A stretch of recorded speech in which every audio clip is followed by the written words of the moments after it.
오늘 같이 은혜 받으실 말씀을 보겠습니다. 야고보서 5장 15절 16절 두 절 말씀입니다. 야고보서 5장 15절 16절 말씀, 제가 가지고 있는 신약 성경 376면에 기록되어져 있습니다. 신약 성경 376면에 기록되어져 있는 야고보서 5장 15절 16절 두 절 말씀입니다. 야고보서 5장 15절 16절 말씀입니다. 우리 다 찾으신 줄 믿고 이 두 절의 말씀 우리가 같이 한 목소리로 합독하시겠습니다. 믿음의 기도는 병든 자를 구원하리니 주께서 그를 일으키시리라. 혹시 죄를 범하였을지라도 사하심을 받으리라. 그러므로 너희 죄를 서로 고백하며 병이 낫기를 위하여 서로 기도하라. 의인의 간구는 역사하는 힘이 큼이니라. 아멘. 아멘. 오늘의 말씀의 제목은 믿음의 기도라는 제목으로 말씀의 은혜를 함께 나누겠습니다.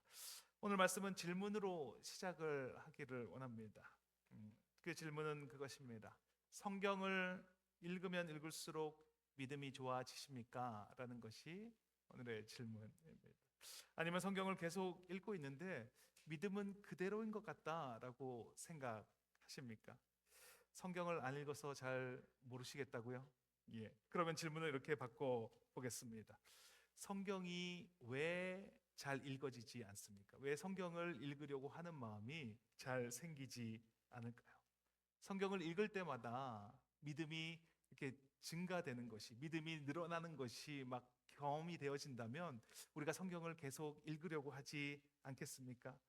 잘 생각해 보면 성경을 읽고 싶은 마음이 들 때가 우리의 그 신앙생활 여정 가운데 분명히 있었습니다.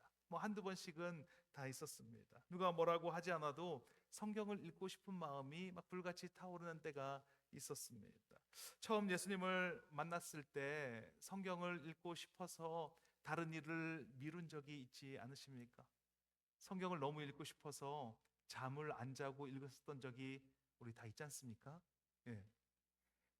마음이 어렵고 힘들 때 말씀을 찾아서 읽었던 때가 있었지 않습니까? 지금 그런 사람이 있을 수도 있습니다. 그때는 믿음이 정말 우리가 쭉쭉 자라나는 경험을 했습니다. 그런데 신앙생활을 하면서 5년, 10년, 20년, 30년이 되면서 그 성경을 읽는 것이 시들해졌습니다. 읽어도 그냥 그만, 안 읽어도 그만, 이렇게 신앙생활을 하는 나를 발견하게 됩니다. 이것은 그냥 성경 읽는 것에만 국한된 것은 아닌 것 같습니다. 신앙생활의 양대 축이라고 할 수 있는 기도의 경우에도 이와 비슷하지 않습니까? 기도를 하면 응답해 주시고, 그래서 더 기도하게 되고, 기도할 때 힘을 주시는 것이 믿어짐으로 또 기도하게 되고, 이렇게 기도할 때가 있었습니다. 그런데 언젠가부터 기도가 시들해지고 기도해도 들어주실 것이 믿어지지 않는 기도를 하고 있는 자신을 발견하게 되지 않습니까? 그렇다면 무엇이 문제입니까? 처음에 나를 찾아와 주신 주님과 신앙생활의 중간에 또 그 끝에 함께 동행하시는 하나님은 다른 하나님이십니까? 그렇지는 않습니다. 하나님은 어제나 오늘이나 영원토록 동일하신 분이 우리의 하나님입니다. 그런데 왜 그 하나님을 알기 위해서, 하나님께 더 가까이 나가기 위해서 말씀을 보고 기도를 하는데, 그런데 정작 하나님은 점점 더 멀어져 계시는 것 같을까요? 너무나 이상하지 않습니까? 신앙생활 오래 하신 분들이 처음 믿으시는 분에게 이야기하는 것을 들은 적이 있습니다. 그분께서 이렇게 말씀하시더라고요. 그때가 좋을 때야. 나도 그럴 때가 있었는데. 이렇게 말씀을 하시더라고요. 그리고 지금은 너무나 차갑게 식어버린 그 마음이 너무나 아무렇지도 않게, 그리고 다시 뜨거워질 거라는 기대감 없이 살아가시는 것을 보게 됩니다. 뭔가 잘못된 것 아닙니까? 예수님을 처음 만날 때보다 1년, 2년, 5년, 10년이 지나면 그 마음이 점점 더 뜨거워지고, 그리고 주님과 더 가까이 나아가고 그 주님과 동행하는 것이 정상 아닙니까? 그런데 왜 그렇게 되지 않을까요? 마가복음 11장 24절 말씀입니다. 같이 한번 읽겠습니다. 그러므로 내가 너희에게 말하노니 무엇이든지 기도하고 구하는 것은 받은 줄로 믿으라. 그리하면 너희에게 그대로 되리라. 성경 말씀입니다. 믿으십니까? 예수님께서 우리에게 해주신 말씀입니다. 믿어지십니까? 네. 그 바로 앞절 마가복음 11장 23절에는 이렇게 말씀을 합니다. 이 산더러 던져지라 말하고 그것이 이루어질 줄 믿고 마음에 의심하지 않으면 그대로 되니라. 이렇게 말씀하십니다. 오래전에 어떤 분이 저에게 이렇게 질문을 하셨습니다. 목사님은 기도한 것이 다 응답이 되셨습니까? 하나도 안 빼놓고 다 응답을 받으셨습니까? 이렇게 물어보셨습니다. 그래서 저는 이렇게 대답했습니다. 아니요, 다 응답이 되지 않았습니다. 응답되지 않은 게 더 많은 것 같습니다. 그리고 이렇게 덧붙여서 대답을 했습니다. 그런데 저는 아직도 포기하지는 않았습니다. 이렇게 대답을 했습니다. 케네스 해긴 목사님이 이런 말씀을 하셨습니다. 믿음은 감각적 진리와 계시적 진리가 충돌할 때 계시적 진리를 선택하는 것이 믿음이다 라고 말했습니다. 무슨 말입니까? 우리가 뭔가를 위해서 기도할 때 두 가지 사실이, 두 가지 진리가 충돌을 한다라는 것입니다. 하나님의 말씀을 믿고 기도하고 있습니다. 이루어질 것을 믿고 마음에 의심하지 아니하면 그대로 되리라 라는 말씀에 나와 있으니까 그 말씀을 믿고 기도를 합니다. 그리고 마음속에 그런 생각이 듭니다. 이렇게 기도하면 반드시 이루어지실 거야. 그런데 말씀을 붙잡고 기도하는데 이런 생각이 듭니다. 너 기도해도 소용없어. 너 지난번에 기도했는데 안 됐잖아. 너 저번에 말씀 믿고 그렇게 기도했는데 그거 응답 안 됐잖아. 이렇게 계속 속살거리는 그 다른 한쪽의 소리가 있습니다. 이렇게 기도를 하다 보면 그 말씀의 진리와 이 경험적 진리와 이것이 충돌을 한다라는 것입니다. 그때 이 말씀을 선택하는 것, 의지적으로 말씀을 선택하는 것이 믿음이다라고 말하는 것입니다. 우리는 기도할 때나 말씀을 볼 때 이 감각적 진리와 이 계시적 진리가 계속 충돌하는 것을 경험하면서 살아갑니다. 육신의 질병을 위해서 기도를 합니다. 기도하고 구한 것은 받은 줄로 믿으라. 그리하면 그대로 되리라. 이렇게 말씀을 붙잡고 기도를 하고 있습니다. 그런데 감각적 진리는 이렇게 말합니다. 안 고쳐졌잖아. 아직 아프잖아. 이거 안 됐잖아. 움직여봐. 아직 안 나았잖아. 이렇게 말을 합니다. 그리고 지난번에도 안 나았었잖아. 네 지난번에 기도할 때 그렇게 기도 열심히 했는데 병 안 고쳐졌잖아. 이렇게 말을 합니다. 그렇게 충돌을 합니다. 그때 의지적으로 계시적인 진리인 말씀을 붙잡는 것이 믿음이다라고 말하는 것입니다. 오늘 본문 바로 위에 야고보서 5장 13절 말씀입니다. 같이 한번 읽겠습니다. 너희 중에 고난당한 자가 있느냐? 그는 기도할 것이요. 즐거워하는 자가 있느냐? 그는 찬송할지니라. 이렇게 말합니다. 또 오늘 본문 야고보서 5장 15절 말씀입니다. 같이 읽겠습니다. 믿음의 기도는 병든 자를 구원하리니 주께서 그를 일으키시리라. 이렇게 말합니다. 예수님께서 이 땅에 오셔서 가장 많이 하신 사역이 아마 그 병자를 치유하는 치유 사역을 가장 많이 하셨을 것입니다. 예수님이 병자를 고치시고 눈먼 자를 보게 하시고 죽은 자를 살리셨습니다. 그리고 그 예수님은 세상 끝날까지 우리와 함께 한다라고 말씀해 주셨습니다. 그 예수님이 나를 믿는 자는 내가 하는 일을 저도 할 것이요 나보다 더 큰 일도 하리라 라고 그렇게 우리에게 분명히 말씀해 주셨습니다. 진리의 말씀을 선택하는 것이 기도입니다. 예수님께서 그렇게 말씀해 주셨기 때문에 그 말씀을 선택하는 것입니다. 눈에 보이는 것이 그것이 그렇게 이루어지지 않았더라도 자꾸 도전되는 그런 상황들이 벌어질지라도 눈에 보이는 증거를 자꾸 내밀면서 아니라고 말할지라도 그럴지라도 말씀을 선택하고 계시적인 진리인 그 말씀을 계속 붙잡는 것, 그것이 믿음이라는 것입니다. 오늘은 그 믿음의 기도라는 제목으로 말씀의 은혜를 같이 나누기를 원합니다. 말씀을 듣는 중에 믿음으로 기도하게 되시는 저와 여러분이 되시길 예수 그리스도의 이름으로 축원드립니다. 첫 번째, 믿는 만큼 역사하는 것이 기도입니다. 같이 한번 읽겠습니다. 믿는 만큼 역사하는 것이 기도입니다. 예수님께서 이 땅 가운데 오셔서 하셨던 많은 사역 중에 가장 많은 것이 치유 사역이다라고 말씀을 드렸습니다. 예수님의 사역을 돌아보면 그 치유 사역이 가장 많이 복음서에 나와 있는 것을 볼 수 있습니다. 복음서에 찾아보면 예수님의 치유 사역을 우리가 좀 다르게 설명을 할 수도 있지만 어쨌든 45번에서 50번까지 나와 있는 것으로 이렇게 볼 수 있습니다. 마태복음 9장 29절 말씀입니다. 같이 한번 읽겠습니다. 이에 예수께서 그들의 눈을 만지시며 이르시되 너희 믿음대로 되라 하시니, 누가복음 13장 12절 말씀입니다. 같이 읽겠습니다. 예수께서 보시고 불러 이르시되 여자여 내가 내 병에서 너였다 하시고, 예수님의 사역은 병을 고치시고 마음을 치유하시고 그리고 살리시는 사역을 하셨습니다. 예수님의 치유 사역을 부인할 수는 없습니다. 너무나 많이 기록이 되어져 있고 예수님께서 그렇게 하셨습니다. 그 예수님은 어제나 오늘이나 영원토록 동일하신 예수님이십니다. 그 예수님이 오늘도 역사하시는 그분이십니다. 오늘 본문 야고보서 5장 15절 말씀입니다. 같이 한번 읽겠습니다. 믿음의 기도는 병든 자를 구원하리니 주께서 그를 일으키시리라. 혹시 죄를 범하였을지라도 사하심을 받으리라 말씀하십니다.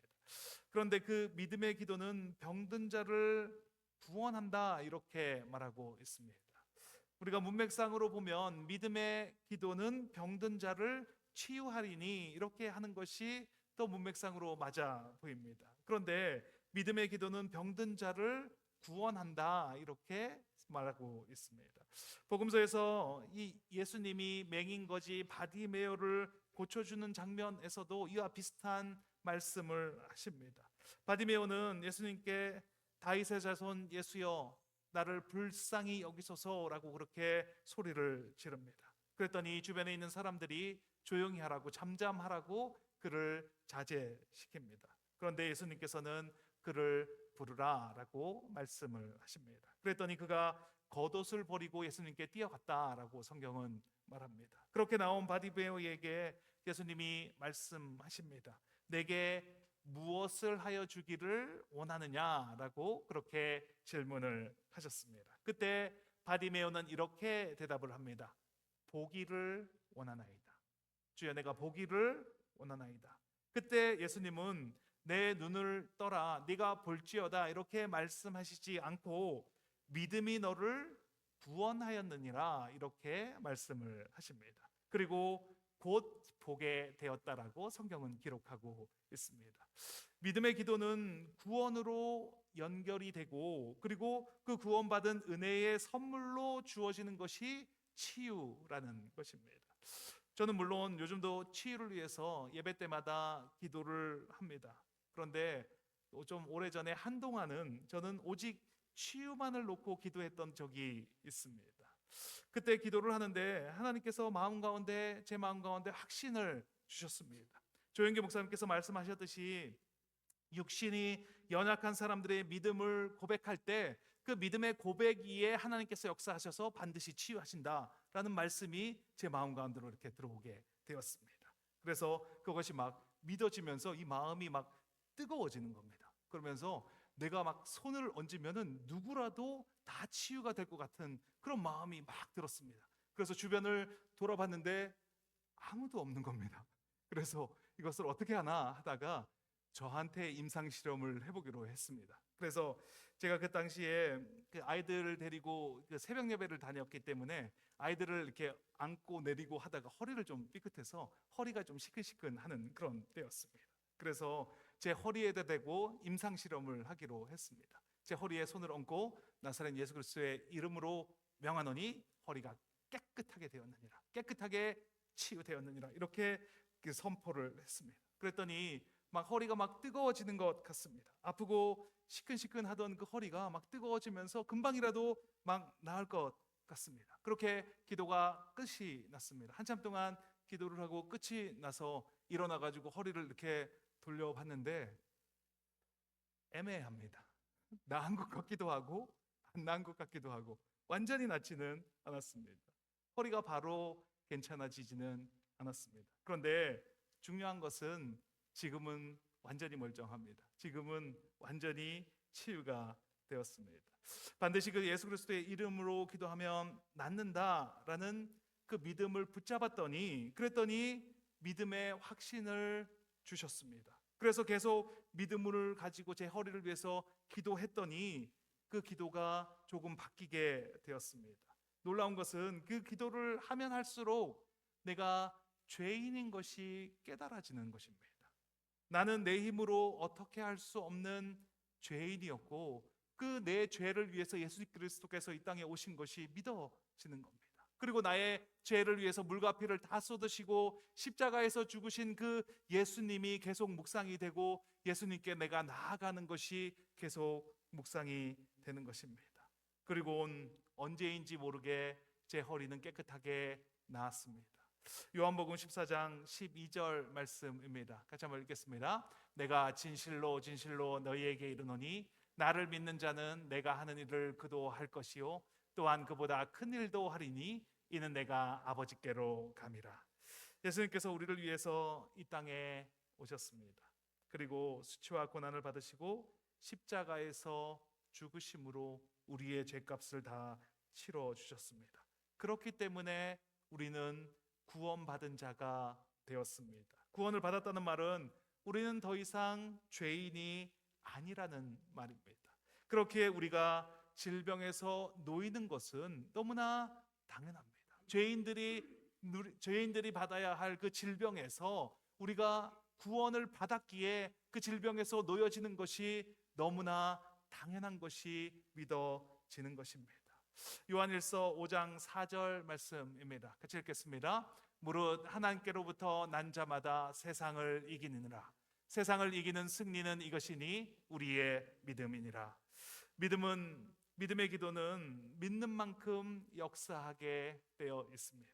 제자들에게 귀신 들린 아이를 데리고 나갔다가 고치지 못한 그 아버지가 예수님께 나와서 이야기를 합니다. 내가 선생님의 제자들에게 내쫓아 달라고 하였으나 그들이 능히 하지 못하더이다.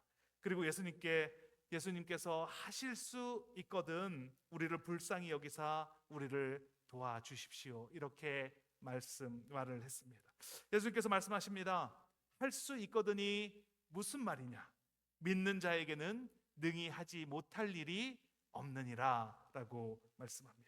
그랬더니 그 아이의 아버지가 소리를 질러 이렇게 말합니다. 내가 믿나이다. 나의 믿음 없는 것을 도와주소서. 용서하여 주소서. 내가 믿나이다. 이렇게 고백을 합니다. 그리고 예수님께서 귀신을 꾸짖으십니다. 예수님께서는 아버지의 믿음의 고백을 보시고 그 위에 역사해 주셨습니다.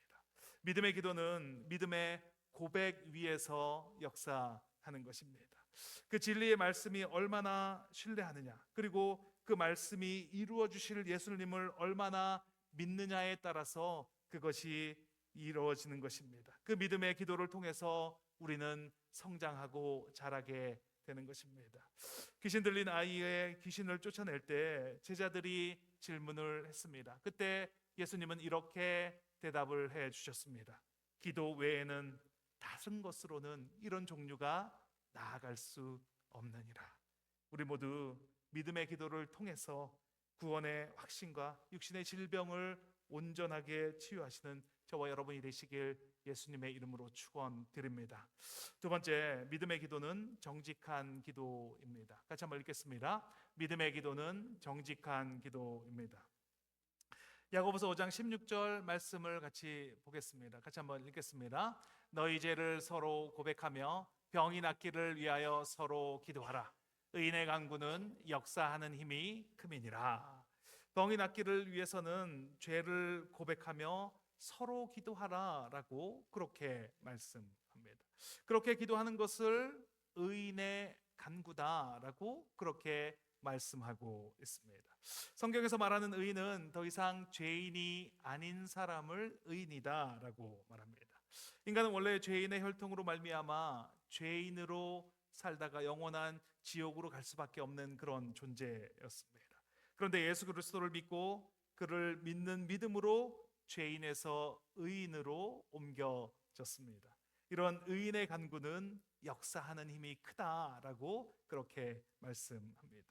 의인은 거짓의 아비인 사단의 자녀에서 하나님의 자녀로 옮겨진 사람을 말하는 것입니다. 그렇기 때문에 의인은 거짓말을 하지 않습니다. 거짓의 그 자녀, 사단의 자녀가 아니기 때문입니다. 하나님의 자녀는 거짓말을 하지 않습니다. 저는 이 말씀을 이렇게 바꾸고 싶습니다. 의인의 간구를 정직한 자의 기도로 바꾸고 싶습니다. 잠언 15장 8절 말씀입니다. 같이 한번 읽겠습니다. 악인의 제사는 여호와께서 미워하셔도 정직한 자의 기도는 그가 기뻐하시느니라. 공의로우신 하나님은 죄인과 함께 하실 수 없는 분입니다. 그런데 이 세상에 발을 딛고 살아가는 죄인된 사람의 마음에는 모두가 다 가면이 있다라는 것입니다. 우리는 모두가 다 가면을 쓰고 살아가고 있습니다. 어떤 가면을 써야 할지 본능적으로 우리는 그것을 알 수 있습니다. 교회에 오면 우리는 교회의 가면을 쓰고 살아갑니다. 직장에선 직장의 가면으로 바꾸고, 또 사업장에서는, 학교에서는 또 있는 장소에 따라서 그것을 바꾸었습니다. 심지어 화가 날 때 쓰는 가면과 또 기뻤을 때 쓰는 가면을 따로따로 준비하고 살아갑니다. 그런데 이렇게 가면을 쓰면 하나님께 나아갈 수가 없습니다. 가면을 쓰고 있으면 하나님을 대면할 수가 없습니다. 가면을 쓰고 하는 기도는 하나님께서 들어주실 수가 없다라는 것입니다. 하나님께 온전히 올려드리는 기도는 가면을 벗어버리고 정직하게 나아가는 기도입니다. 그렇기 때문에 정직한 자의 기도는 너무나 중요한 것입니다. 그것이 바로 의인의 간구라는 것입니다. 마음의 죄를 모두 회개하고 가지고 있는 죄의 짐을 정직하게 내려놓고 하나님께 나아갈 때 하나님은 그 기도를 응답하여 주십니다. 야곱은 속임수와 잔꾀에 아주 능한 사람입니다. 그래서 장자의 권리도 그 팥죽 한 그릇으로 그 권리를 빼앗았습니다. 그리고 아버지와 형을 속이고 아버지에게서 축복을 가로채었습니다.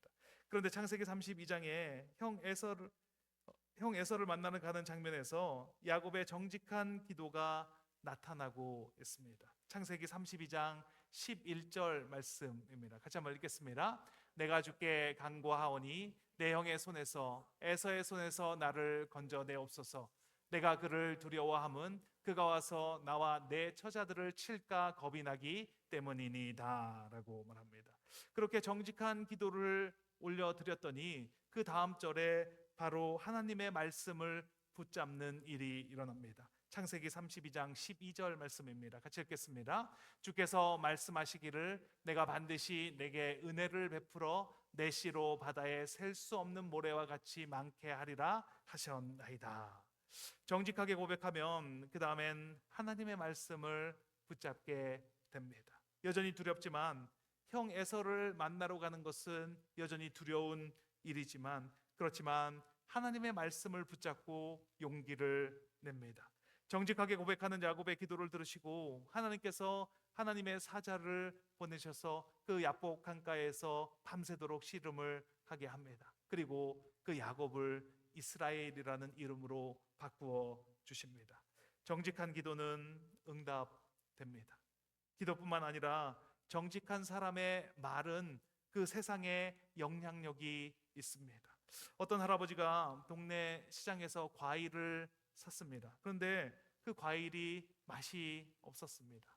이 성질이 개팍한 이 할아버지는 그 과일 가게로 과일을 들고 찾아가려고 합니다. 그랬더니 가족들이 그 할아버지를 막 말렸습니다. 아니 뭐 그렇게 따질 정도로 맛이 없는 건 아닌데 그 과일을 가지고 가려고 하니까 가족들이 할아버지를 말렸습니다. 그런데 그 할아버지는 그 과일을 이내 들고 과일 가게로 찾아갔습니다. 그리고 이렇게 말했습니다. 아니 과일이 맛이 없다고 이렇게 얘기를 해야지, 이렇게 맛없는 과일을 그냥 팔면 어떡하냐라고 버럭 소리를 질렀습니다. 그러면 웬만한 그 사람은 그렇게 아니 우리 과일이 뭐 이렇게 맛이 없냐고 막 이렇게 둘러대고 이럴 텐데 그 과일 가게 아주머니는 한술 더 떠서 이렇게 말했습니다. 씩 웃으면서 할아버지 세상에 순진도 하셔라.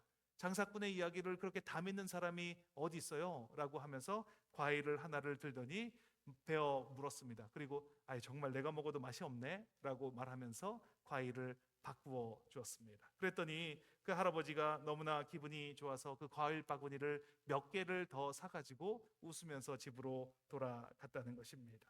우리가 살아가면서 정직한 사람을 만나게 됩니다. 그런 사람을 만나면 뭔가 더 주고 싶은 그런 마음이 듭니다. 그런 사람에게 감동을 받게 됩니다. 그렇다면 하나님은 어떻겠습니까? 하나님은 그렇게 정직하게 그 하나님께 나아오는 사람을 보실 때 하나님의 마음은 어떻겠습니까? 전지전능하신 하나님, 천지를 지으시고 지금도 이 땅을 다스리시는 그 하나님께 가면을 쓰지 않고 나간다면, 그렇다면 그 하나님은 우리를 어떻게 대하시겠습니까? 그리고 가지고 있는 가면을 다 벗고 하나님은 그 기도를 들어서 응답하시지 않겠습니까? 그 마음 가운데 하나님의 말씀이 들려지게 되고 그리고 말씀대로 역사하실 것이 믿어지는 삶을 살아가게 되지 않겠습니까? 우리는 이렇게 기도할 때가 있습니다. 하나님, 제가 할 일은 다 했습니다. 이제 하나님 아버지의 처분만을 기다립니다. 하나님께서 가라고 말씀하시면 가겠습니다. 그러나 멈추라고 말씀하시면 제가 멈추겠습니다. 하나님, 하나님께 모든 것을 다 내어드립니다. 이렇게 기도할 때가 있습니다. 이것은 마치 마지막 순간에 정직한 기도를 하나님께 드리는 것입니다. 이 정직한 자의 간구는 역사하는 힘이 큽니다. 아무리 가면 없이 정직하게 기도하면 이렇게 가면 없이 정직하게 기도하면 힘이 생깁니다. 기도 중에 목소리가 커지고 반드시 응답되리라는 그 마음이 마음속에서 생겨나는 것을 보게 됩니다. 그리고 그 기도가 응답되는 것을 경험하게 됩니다. 믿음의 기도는 응답이 됩니다. 기도가 응답이 될까 안 될까 의심이 생길 때 진리의 말씀을 선택해야 합니다. 하나님의 말씀이시니 반드시 이루어 주실 것입니다. 하나님께서 반드시 이 말씀대로 이루시는 분이 하나님이심을 믿습니다. 내 문제는 해결이 되었습니다. 관계는 회복이 되었습니다. 내 병은 치유가 되었습니다. 이렇게 기도하는 것입니다. 하나님은 믿는 만큼 역사하십니다.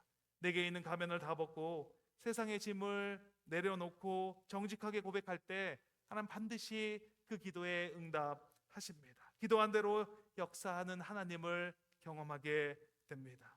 지금 기도한 대로 이루어지지 않았다면, 응답되지 않았다면 하나님의 말씀을 붙잡는 저와 여러분이 되시기를 바랍니다. 내가 쓰고 있는 모든 가면을 다 벗어놓고 그리고 주님께 나아가 기도하는 저와 여러분이 되시길 바랍니다. 오늘 이후로 기도하면 반드시 응답되는 그 믿음의 기도를 드리는 저와 여러분이 되시길 예수님의 이름으로 축원드립니다. 같이 기도하는 시간을 갖겠습니다. 믿음의 기도는 응답이 됩니다. 믿음의 기도는 반드시 이루어집니다. 진리의 말씀을 선택해야 합니다. 세상의 경험이 감각이 충동할 때 의지적으로 말씀을 선택해야 합니다. 그 말씀을 붙잡고 기도할 때 응답하시는 하나님을 만날 수 있습니다. 그리고 정직하게 나아가야 합니다. 가면을 벗고 주님 앞에 아무것도 없이 나아갈 때 그 하나님의 응답을 경험하게 됩니다. 정직한 자의 기도를 들어주신 하나님, 의인의 간구는 역사하는 힘이 큽니다. 오늘 주님 앞에 모든 무장을 해제하고 하나님 앞에 맨 얼굴로 나아가시는 저와 여러분이 되시길 바랍니다. 기도하면 들어주신 주님께 주님 한번 외치시고 통성으로 기도하시겠습니다. 주여.